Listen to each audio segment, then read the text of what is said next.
আসসালামু আলাইকুম রহমতুল্লাহ। সবাইকে ইজি ম্যাথ এডুকেশনে স্বাগতম। আমরা আজ নবম ও দশম শ্রেণীর তৃতীয় অধ্যায় বীজগণিত রাশির বহু নির্বাচনী অঙ্কগুলো পড়ার জন্য চেষ্টা করব। 1 নম্বর অঙ্কটা একটু খেয়াল করো তোমরা। X square minus root three X plus one সমান সমান শূন্য হলে এক্স প্লাস ওয়ানের মান কত? 2 নম্বরটা x square minus root five X plus one সমান শূন্য হলে এক্স প্লাস ওয়ানের মান কত? 3 নম্বরটা x square plus root three a plus one সমান শূন্য হলে এ প্লাস ওয়ানের মান কত?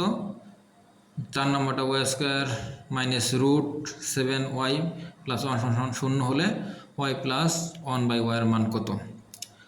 আমরা এখন 1 নম্বর অঙ্কটা তোমাদের একটু বড়লি করার জন্য চেষ্টা করি, তাহলে তোমার কাছে বোঝা অনেক সহজ হবে।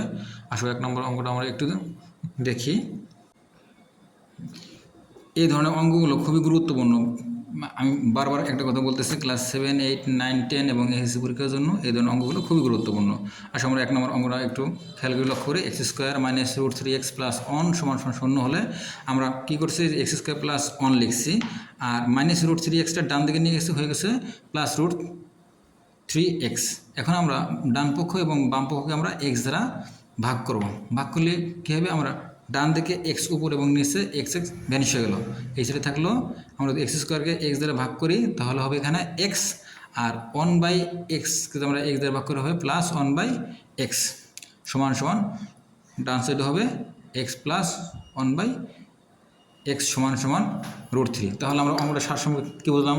এক নম্বর অঙ্কটা খেয়াল করে, এক্সের যে সহগ আছে মাইনাস রুট থ্রি এক্স, তাহলে এটার উত্তর হবে শুধু রুট থ্রি, কারণ যেহেতু এখানে এক্সের সহগ আছে মাইনাস রুট থ্রি, তাহলে হবে কত উত্তর? শুধু রুট থ্রি। 2 নম্বর অঙ্কটা একটু খেয়াল করো, এক্সের সহগ কী আছে? এক্সের সহগ আছে মাইনাস রুট ফাইভ, তাহলে এটার উত্তর কী হবে? বলছে যে এটা সহগ থাকবে, সেটাই হবে উত্তর, শুধুমাত্র চিহ্নটা পরিবর্তন হবে। যদি মাইনাস রুট ফাইভ আছে তাহলে উত্তর হবে শুধু রুট ফাইভ। এখন 3 নম্বরটা, এখানে এ সহগ আছে প্লাস রুট থ্রি, তাহলে উত্তর কী হবে? উত্তর হবে হচ্ছে মাইনাস রুট থ্রি। বুঝতে পারছো কত সহজ? মাত্র দুইটা সেকেন্ডে তোমরা এই অঙ্কগুলো সলভ করতে পারবা। দেখো 3 নম্বরটা সহগ কী আছে? মাইনাস রুট সেভেন ওয়াই, তাহলে উত্তর কী হবে? ওয়াই প্লাস ওয়ান বাই ওয়াইয়ের ভ্যালু হবে, যেহেতু মাইনাস রুট সেভেন আছে, শুধু রুট সেভেন। আশা করি তোমরা অঙ্কটা বুঝতে পারছো, এবং এই ধরনের ভিডিও পাওয়ার জন্য আমার চ্যানেলকে বেশি বেশি লাইক এবং সাবস্ক্রাইব করো। সবাইকে ধন্যবাদ।